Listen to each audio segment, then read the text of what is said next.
So, good day mga ka-smiley. Meron tayong pasyente kanina, so hindi ko siya na-videohan. Mio Sporty siya. So, ang pinagawa ni sir ay battery operated na headlight. Yan. Tapos, nagabang na tayo ng mini driving light at saka para sa busina niya.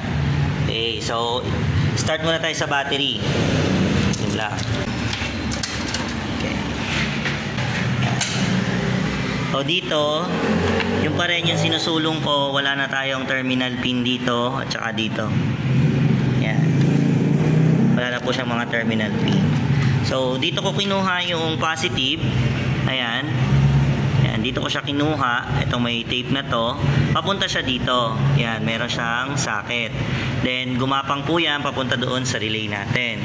Ngayon, itong negative na to, ayan, ito yung original niya na socket. So, dahil makapal yung socket na to, ginamit ko pinalitan ko na lang siya ng bullet terminal.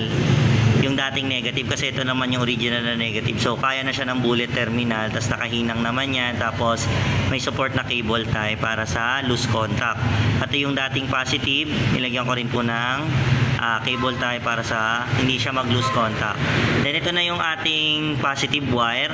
Ayan, kaya mas maganda siya ngayon. Ginamit ko siya, pinagbaliktad ko lang yung from negative, ginawa ko siya dito para sa installation natin ng mini driving light at horn.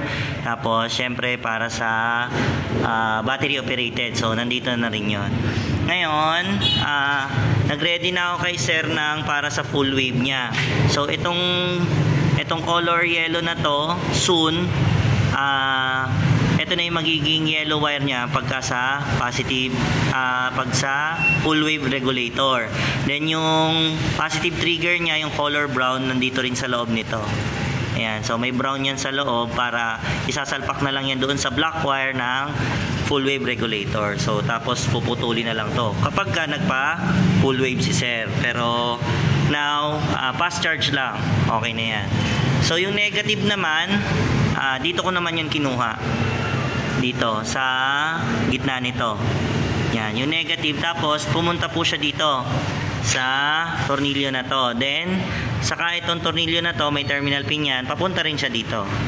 Yan, bakit? Kasi pagka po tinatanggal natin tong kaha or itong under seat o itong storage box niya, para po merong option na hindi na magpuputol ng mga wire, kaya po may mga ganito. So pag binunot yan, bubunutin to, tatanggalin yung tornilyo, then tanggal na, out na siya. So mas madali sa mga mekaniko natin. Yan, puro plug and play lang. Naka-cable tie lang siya ngayon kasi cable tie naman napapalitan naman yan.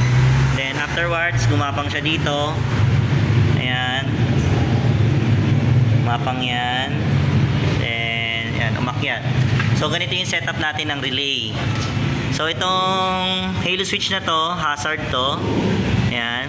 Then ganito yung setup natin ng relay. So ito sa loud horn na to. Kaya lang wala pang loud horn si sir. Kaya pero sinetup na natin para papalitan na lang niya mismo yung loud horn. Ito, papalitan na lang niya. Then ito na yung ating all lights relay. Nandito na yung headlight natin, park light, mini driving light, etc.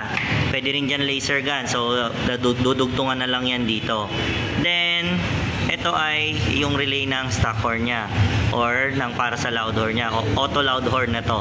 Then ito yung mga fuse niya. Fuse ng all lights at saka fuse ng loud horn. Then ito, 4 wires to. Ayan, green, blue, yellow, and gray. So 4 wires to para sa mini driving light niya. Ayan, tapos umikot siya dito. Ayan, umikot siya dyan para itong likuan safe na safe pag lumiliko ang manibela. Then lahat po yan pumasok sa old hose or sa original hose niya. Ayan, dito siya lahat pumasok. Then dito sila lumabas, nag-out. So ito yung blue wire para sa passing niya to doon sa 4 wires ng mini driving light. So naka-ready na yung pang passing button niya. Kasi ito naman yung 3 wires para sa domino switch. So yung orange is source, tapos yellow and white. Yan, ganon. Kasi ito extra positive and negative. Positive yung orange, negative yung green. Then ito naman yung ating voltmeter na wire. Yan. Ito yun. So andito siya. So, So, ngayon, lobat si Sir. Yan. Subject na kasi si Sir sa palit battery dahil ano na to, 3 years na. 3 years na tong battery niya na to. Okay. Hindi na, ano na siya, kickstart na. So, ayan po yung wiring natin, mga ka-smiley. Ayan, tapos ito yung sa ano na to, sa headlight niya na to.